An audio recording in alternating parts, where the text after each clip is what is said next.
Ben, l'idée, c'est de recréer des ponts avec les Premières Nations, avec les communautés autochtones, les nations autochtones, pour être encore plus précis. En fait, pour ma part, je ne parlerai pas au nom de tout le monde, mais pour ma part, c'est vraiment fondé sur la découverte que pendant la période de la Nouvelle-France, donc de 1603 jusqu'à 1760, ben, la nation québécoise, qu'on appelle aujourd'hui québécoise, n'aurait jamais pu exister sans les liens importants qu'elle a développés avec les Premières Nations. À partir du premier jour, d'ailleurs, le fondement, la fondation de Québec, donc la fondation de la Nouvelle-France, a été faite avec trois nations autochtones, donc les Inuits, les Algonquins puis les Malécites. C'est avec eux qu'on a fondé la ville de Québec et la Nouvelle-France, à laquelle se sont ajoutées d'autres nations comme les Abénaquis, les Atikamekw, les Wendat, les Micmacs et j'en passe. Et par la suite, ben, en 1701, parce qu'en 1603, il y avait une guerre avec la Ligue iroquoise, en 1701, ils ont fait la paix, donc la Grande Paix de Montréal. Et dans le fond, la Nouvelle-France était fondée sur des relations d'interdépendance entre le régime français et les différentes nations autochtones. Il y en avait plus que 11 à l'époque, puisque c'était les nations autochtones des Grands Lacs et du Saint-Laurent.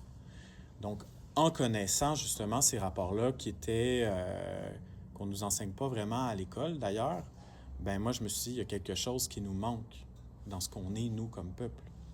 Et puis j'ai senti, ça fait longtemps que j'ai ça à l'intérieur de moi, mais quand j'ai découvert ça, j'ai senti qu'il fallait qu'on se réapproprie ce lien-là, qu'on qu'on renoue avec nos alliances perdues, puis finalement avec moi ce que j'appelle une trahison que nous-mêmes on a fait suite à la possession britannique en 1760, 1765.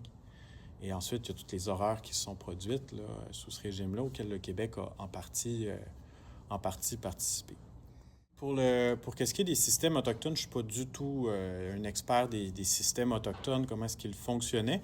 On peut deviner, on le sait que c'était des plus petites communautés, qu'elles fonctionnaient beaucoup par consensus.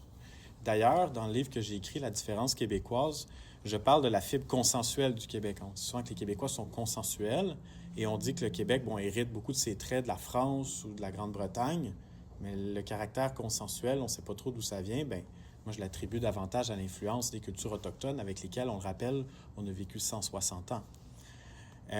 Ensuite, oui, le consensus, on peut appeler ça une démocratie ou une certaine forme de démocratie, donc ça pourrait fonctionner dans ce sens-là.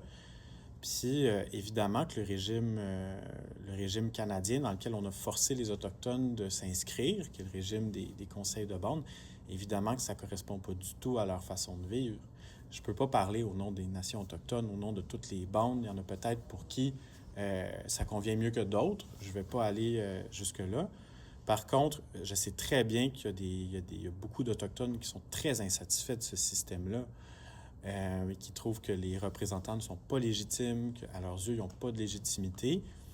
Et lorsque ces gens-là les représentent, puis encore plus lorsqu'ils sont représentés par fédération, comme avec l'APNQL, l'Association des Premières Nations au Québec, eh bien, ben, les Autochtones ne se sentent pas du tout entendus puis écoutés. Moi, je pense que pour les Autochtones, le problème doit, la réponse à ce problème-là doit venir d'eux. C'est ça que je pense en réalité. Moi, je ne veux pas arriver aux Autochtones en leur disant voici les solutions à vos problèmes. Évidemment que ça ne marchera pas. Par contre, moi, ce que j'ai proposé dans le cadre du mémoire qu'on a déposé à l'Assemblée nationale et dans MIC, c'est qu'on se dote d'une loi, une loi cadre sur l'autodétermination des nations autochtones. Donc, un cadre général pour dire voici comment on veut que les Autochtones s'autodéterminent, mais on ne va pas dire comment ils doivent faire le processus. On doit dire on s'attend à ce que vous fassiez partie de la Constitution, que vous vous inscriviez dans la Constitution, mais on vous laisse déterminer comment vous voulez inscrire dedans. Et une autre modalité que je propose, c'est que l'Assemblée nationale, elle a juste une chambre en ce moment, l'Assemblée nationale finalement. Mais elle a déjà eu deux chambres, donc le Sénat au Parlement qu'on a fermé. Conseil législatif. Le Conseil législatif, qui était l'équivalent du Sénat, merci, exactement. Puis on l'a fermé en 1968, pour des raisons évidentes, c'était très aristocratique, c'était pas encore moins démocratique. Mais on pourrait le réouvrir, puis en faire une chambre qui est démocratique ou une chambre qui représente justement les nations, les 11 nations autochtones, un siège par nation, qui sont choisis de la façon que chacune le souhaite, et même s'ils veulent, ils préfèrent que le siège soit vide, eh bien il sera vide.